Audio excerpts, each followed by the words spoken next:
ఇది నిన్న ఈవినింగ్ తీసిన వీడియో. మా అమ్మ గారెలకి పప్పు పోసింది. మార్నింగ్ నానబెట్టడం మర్చిపోయింది.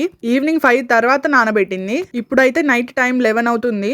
ఈ టైంలో గ్రైండర్ వేస్తున్నాము. గారెల పిండి పొరపాటును కూడా మిక్సీలో వేయకండి. అయితే రోట్లో రుబ్బుకోండి లేదా గ్రైండర్ లో వేసుకోండి. మా పిన్ని ఒక ఆవిడ ఉంటది. ఆవిడ కొంచెం ఒళ్ళు బద్దకంలే. మేము ఒకసారి ఇంటికి వెళ్ళినప్పుడు గారెల పిండి మిక్సీలో వేసి గారెలేసి పెట్టింది. అచ్చం ఆ మొహంలానే ఉన్నాయి. ఇప్పుడైతే ఫ్రిడ్జ్ లో నుంచి తీసిన పిండిలో ఉల్లిపాయ ముక్కలు అయితే వేసేసుకున్నాము. ఇప్పుడు ఇందులో పచ్చిమిర్చి, అల్లము, కరివేపాకు మూడింటిని రోట్లో తొక్కుకొని అయితే వేసేసుకుందాము.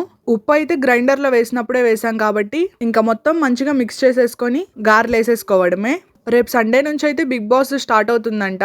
బిగ్ బాస్ లవర్స్ ఎంతమంది ఉన్నారో కామెంట్ చేయండి.